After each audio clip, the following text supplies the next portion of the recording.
Hello guys, welcome back to my channel. और आज हम बात करने वाले हैं सेल्फ केयर रूटीन की।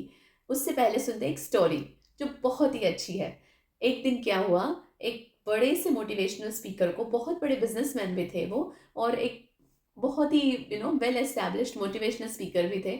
उनको एक कॉलेज ने स्पीच देने के लिए बुलाया। बहुत से स्टूडेंट्स आए और काफ़ी स्टूडेंट्स एक्साइटेड भी थे कि अरे वाह, आज हमें कुछ अच्छा सुनने मिलेगा और कुछ मोटिवेशन मिलेगा। बिकॉज उनका एग्जाम्स का भी टाइम था तो वो थोड़े प्रेशर में थे। उन्होंने सोचा कि अरे वाह, ये तो बहुत ही अच्छा सेशन होने वाला है।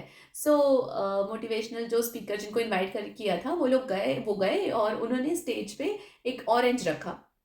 और नीचे जो स्टूडेंट्स बैठे हुए थे, उनमें से एक स्टूडेंट को उन्होंने स्टेज पे बुलाया और उन्होंने कहा कि मैं अगर इस ऑरेंज को स्क्वीज करूंगा तो इसमें से कौन सा जूस आएगा। तो वो स्टूडेंट बहुत हंसने लगा कि सर, ये क्या बात कर रहे हो आप, ऑब्वियसली ऑरेंज का आएगा। तो उन्होंने बोला नहीं, एप्पल का आएगा। उन्होंने कहा नहीं नहीं, एप्पल का तो नहीं आएगा। सर ने फिर से बोला अच्छा, मुझे लगता है आई थिंक मैंगो जूस आएगा। तो स्टूडेंट ने बोला नहीं सर, इसमें से ऑरेंज जूस ही आएगा। उन्होंने बोला अच्छा, देखते हैं, बट आई थिंक इसमें से ना ग्रेप्स जूस भी आ सकता है। तो स्टूडेंट ने बोला सर, आप क्या बात कर रहे हो। सब बाकी स्टूडेंट्स भी हंसने लगे, ये क्या बात कर रहे हो आप, ऑरेंज अगर आप स्क्वीज करोगे तो ऑब्वियसली ऑरेंज जूस ही आएगा ना। तो फिर वो सर ने बोला, अगर आपको ये पता है कि ऑरेंज जूस स्क्वीज करने से ऑरेंज जूस ही आता है, तो जब भी आपको कोई एक्सटर्नल सिचुएशन आती है, जब भी लोग आपको कुछ बोलते हैं, को डिप्रेस्ड करते हैं, कोई टॉन्ट मारता है, या फिर कोई कुछ बोल देता है, या फिर आप खुद बहुत ज़्यादा सैड महसूस करते हो, तो फिर आपके अंदर से क्या आता है। अगर जब आपको कोई बोलता है तो आपके अंदर से क्या आता है, एंगर आता है, सैडनेस होती है, डिप्रेशन होता है, गिल्ट होता है, बहुत ज़्यादा आपको गुस्सा आता है कि इन्होंने मुझे ऐसे कैसे किया एंड ऑल दैट। सो जो आपके अंदर होगा वो ही बाहर आएगा। और अगर आपको बाहर वाला कोई कुछ भी कर रहा है और अगर आप इस तरीके से रिएक्ट कर रहे हो, that means it's time for you to self care. आपकी खुद को आपकी केयर करनी चाहिए। ये सुनने के बाद वो स्टूडेंट्स तो, उनकी मतलब ऐसे आंखें खुल गई कि ओ, इन्होंने बहुत अच्छा बोला। जो ज्ञान हमारे अंदर होता है, जो भावनाएं हमारे अंदर होती है, वो ही बाहर आती है। बाहर के सिचुएशंस हमारे ऊपर इतना ज़्यादा असर नहीं कर सकती है। आज मैं आपको ऐसी 5 चीज़ें बताने वाली हूँ कि जो आपको आपके खुद के लिए करनी चाहिए, और उसके लिए आपको कभी भी गिल्टी महसूस नहीं करना चाहिए। तो चलिए जल्दी से शुरू करते हैं। नंबर 1, व्हेन यू से नो। आप ना बोल सकते हो। हमारे यहाँ पे प्रॉब्लम ही यही है कि हम किसी को ना ही नहीं बोल सकते।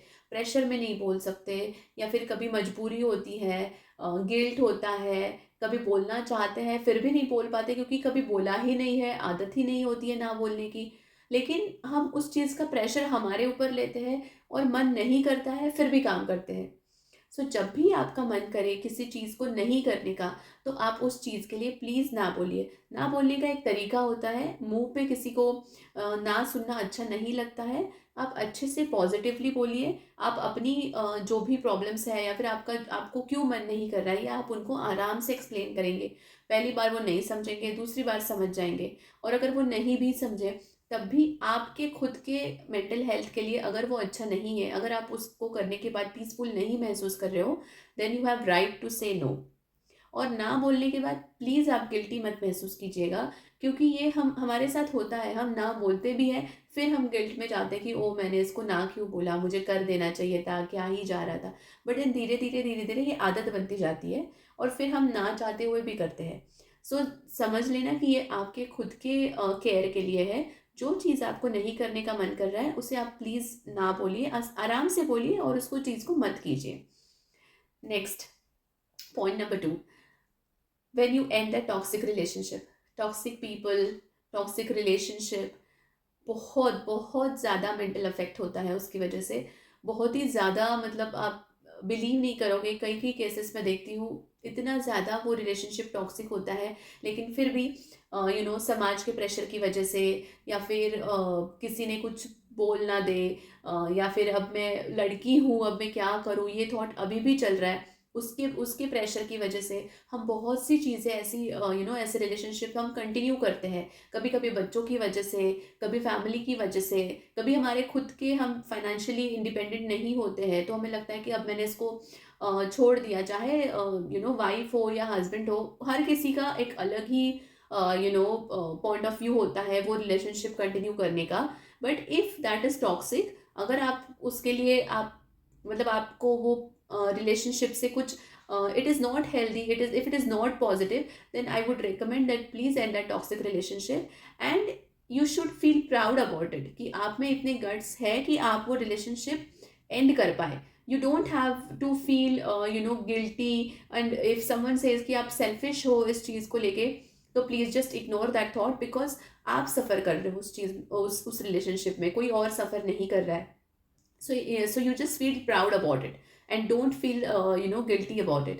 And number 3, when you choose self respect over people pleasing, आपको कभी कभी मैंने लोग देखे हैं जो जाके ऐसे झूठी सी तारीफ कर देते हैं, कोई अपना छोटी से काम निकलवाने के लिए, या फिर किसी की चापलूसी करते हैं, या फिर कुछ ज़बरदस्ती कोई रिलेशनशिप कंटिन्यू करते हैं, मन नहीं कर रहा होता है फिर भी करते हैं। सो ये उस टाइम के लिए तो आप करते हो, उससे आपको थोड़ा बहुत प्लेजर तो मिलता है, but it's not real happiness, it's not peaceful.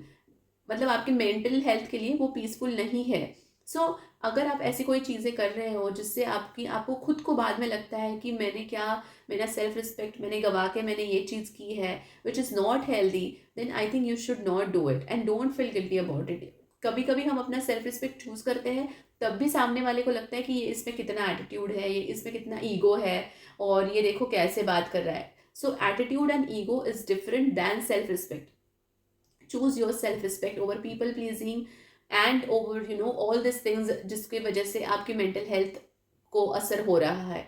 Self respect it should be your like top most priority, वो होना ही चाहिए। और अगर आप वो कर रहे हो then don't feel guilty about it, वो आपका सेल्फ केयर रूटीन का ही एक पार्ट है। Okay. And number 4, when you follow your dreams, आप अपने सपनों को जी रहे हो यार, उसको पूरा करने के लिए आपको जितनी कोशिश करनी पड़ रही है आप कर रहे हो, उतनी मेहनत कर रहे हो। कोई आपको हम सबको जन्म लेते ही सारी चीज़ें नहीं आती हैं, हम सीखते हैं, हम कुछ चीज़ें ट्राई कर रहे हैं, कुछ नया सीखने की कोशिश कर रहे हैं, आपके कुछ अलग ख्वाब है, आपके फैमिली से हट के जो आपकी फैमिली ने अभी तक किया है उससे कुछ आप अलग कर रहे हो, तो ऑब्वियसली आपको पहले स्ट्रगल करना ही पड़ेगा, क्योंकि पहले गाइडेंस नहीं होता है। आजकल वैसे है सोशल मीडिया में आप बहुत कुछ देखते हो, बट अनलेस एंड अनटिल आप खुद ट्राई करो तब तक आपको वो चीज़ का रिजल्ट नहीं पता होता है, या फिर आपको पता ही नहीं होता है कि कैसे कर रहे हो। सो अगर आप अपने ख्वाबों को जी रहे हो, अगर आपको उसको पूरा करने की कोशिश कर रहे हो, then you should not feel guilty about it. ये भी एक सेल्फ केयर का ही पार्ट है। आपको एटलीस्ट एट द एंड आप ये तो नहीं बोलोगे कि मैंने कोई कोशिश ही नहीं की, मुझे ये ट्राई करना था पर मैंने किया ही नहीं। इस चीज़ से तो बेटर है कि चलो मैंने ट्राई तो किया, सक्सेस मिला नहीं मिला वो अलग बात है, that future will decide, but right now I am trying. और जब भी आप कुछ कोशिश कर रहे हो और उस टाइम पे अगर आपको कोई आके कुछ भी बोल रहा है, कुछ टॉन्ट मार रहा है, या कुछ आपको ऐसे कोई स्टेटमेंट्स दे रहा है जो बहुत ही ज़्यादा डिप्रेसिंग है, बहुत ही ज़्यादा नेगेटिव है, you just ignore that. Don't think about it, because उनको पता ही नहीं है, उन्होंने कभी किया ही नहीं है, उनको सिर्फ पता है कि तुम कुछ अलग कर रहे हो जो उनको उनके पल्ले नहीं पड़ रहा है, तो वो आके बस आपको कुछ ना कुछ बोल रहे हैं। So just ignore that. But when you believe in your dreams, when you are actually working on it, then just focus over there. और ऐसा करने से ना आपको खुद को बहुत हमें शांति मिलती है कि जो मुझे करना था मैंने किया और मैं वही कर रही हूँ। Just stay on it. किसी ने किसी के कुछ बोलने से उससे दूर मत भागिए, छोड़ मत दीजिए एटलीस्ट। और वो करने के लिए अपने आप को गिल्टी भी मत महसूस कराइए, वो बहुत अच्छी चीज़ है, बहुत सही कर रहे हो आप, उसका रिजल्ट बाद में पता चलेगा, लेकिन आप एटलीस्ट अभी कोशिश तो कर रहे हो। So just be happy in the process of doing it. result we'll see how it will happen and all, but at least while doing it just be happy. Okay. And number 5, which is last but not the least, when you give priority to your mental health, actually when you feel that you are depressed, when you feel that you are not happy, when you feel that you have some problem, आप actually therapist के पास जा रहे हो, आप ये मानते हो कि हाँ जैसे कोई फिजिकल बीमारी होती है वैसे मेंटली भी कोई बीमारियाँ होती हैं, या फिर कभी कभी हम सारी चीज़ें हमारे फ्रेंड्स के साथ, हम फैमिली के साथ नहीं बात कर पाते हैं, तो हम थेरेपिस्ट के पास जाते हैं, काउंसलर्स के पास जाते हैं to get third point of view, और जस्ट टू ओपन अप। हमें किसी ना किसी से तो बात करनी होती है, राइट? तो हम वो अपना शेयर करने के लिए जाते हैं। और जो थेरेपिस्ट होते हैं, जो काउंसलर होते हैं, उनका आपसे कोई कनेक्शन नहीं होता है, ना इमोशनली और ना किसी और तरीके से। So they do give you advice which is good for you. They just treating you as a client, and whatever is good for you, उसके लिए वो आपको एडवाइस दे रहे हैं, वो आपके अच्छे के लिए है, उसमें उनका कोई फ़ायदा नहीं होता है। So they are like just the third person. So अगर आप थेरेपिस्ट के पास जा रहे हो, अगर आप काउंसलर के पास जा रहे हो, ये अच्छी चीज़ है। इसमें कोई भी बुरा मानने वाली बात, इसमें कुछ भी गिल्ट फील होने वाली बात, या फिर कोई आपको कुछ बोले, उसको सुन के आपको ऐसे लगे कि ओ शिट, मतलब ये तो मुझे पागल ही बोल रहा है। आजकल बोलते हैं ना, जो अगर हम थोड़ा भी बोले यार मेरे को थोड़ा सा ऐसे कुछ हो रहा है, लोग बोलते तू तो डिप्रेस्ड ही हो गया, इसमें कौन सी बड़ी बात है, इसमें कौन सी बड़ी बात है, ये तो हमारे टाइम पे तो ऐसे होता था या वैसे होता था एंड ऑल दैट। लोग ऐसी सारी बातें करते रहते हैं। It's not good, okay? उनके टाइम पे जो होता था वो अलग चीज़ है, और कभी कभी किसी चीज़ के लिए आपके लिए वो छोटी होती है, कभी दूसरों के लिए वो बहुत बड़ी चीज़ होती है। सो फर्स्ट ऑफ ऑल, किसी और को भी ऐसी ऐसी बातें मत बोलिए। और अगर कोई आपको बोल रहा है तो प्लीज़ उनको इग्नोर कीजिए, उनको अपने अंदर मत लीजिए, उसके बारे में आप चिंतन मनन मत कीजिए। जिन चीज़ों के बारे में आपको सोचना है, जो आपके खुद के मेंटल पीस के लिए अच्छा है, वो आप कर रहे हो, and don't feel guilty about it. Just जाइए और जस्ट थेरेपी लीजिए, काउंसलर से बात कीजिए, जो भी आपको शेयर करना है आप उनके साथ शेयर कीजिए। But please choose right counsellor for doing this. So अभी आप ये सारी चीज़ें करोगे ना, it's a part of self care routine. तो जब आपकी खुद की आप अच्छे से केयर करोगे, तो जो आपके अंदर होगा, जो आप अपने आप से जितना प्यार करने लगोगे, आपके अंदर जितना लव होगा, वो ही बाहर आएगा आपको। इसीलिए वो पहला वाला जो स्टोरी मैंने बताया था कि जब ऑरेंज स्क्वीज करेंगे तो फिर ऑरेंज जूस ही आएगा। सो जो आपके पास होगा, जो आप अपने आप को दोगे, वही आप दूसरों को दे पाओगे। अगर आपने अपने आप को हैप्पी हैप्पी या फिर पॉजिटिव या फिर बहुत ही अच्छा पीसफुल इंसान बनाया है, बहुत ही ज़्यादा केयर है आपके अंदर, बहुत ही ज़्यादा लव है, बहुत ज़्यादा कंपैशन है किसी के लिए, तो फिर आप दूसरों को भी वही दोगे। जो आपके पास होता है आप वही दे सकते हो। फिर चाहे सामने वाला आपको कुछ भी क्यों ना बोले, क्योंकि वो जो बोलता है ना, आपके और उनके बीच में ये दीवार बन जाती है। आपको पता होता है कि मुझे कौन सी चीज़ें इग्नोर करनी है, कौन सी मेरे मेंटल पीस के लिए अच्छी नहीं है, और कौन सी चीज़ें आपको लेनी है। सो जब भी आप ये दीवार रखते हो, एक ऑटोमेटिकली बन जाती है। जब आप ये सारी चीज़ें ट्राई करोगे धीरे धीरे धीरे, ऑटोमेटिकली वो ये सब बनता जाएगा, और फिर आप जो अपने पास है वो ही दूसरे को दे पाओगे, और दूसरों को भी हेल्प कर पाओगे। बिकॉज यू नो कि अगर कोई ऐसे बोलता है तो सामने वाले को कितना बुरा लगता है, या फिर क्या होता है, आप खुद ये सारी चीज़ें करना बंद कर देते हो, और अगर कोई किसी के साथ कर रहा है तो आप उनकी भी हेल्प करते हो। So please remember all this points, and I hope आपको ये आज का वीडियो बहुत अच्छा लगा होगा। मैंने बहुत कोशिश की है पूरे अच्छे तरीके से सारे पॉइंट्स एक्सप्लेन करने की। अगर आपको ये वीडियो अच्छा लगे तो प्लीज़ मेरे चैनल को सब्सक्राइब करना और इस वीडियो को लाइक करना। और अगर आपको मेरी तरफ से कोई और इन्फॉर्मेशन चाहिए, कौन से आप टॉपिक्स मेरी तरफ से सुनना चाहते हैं, वो प्लीज़ मुझे कमेंट करके बताइएगा। Thank you so much, take care, bye bye.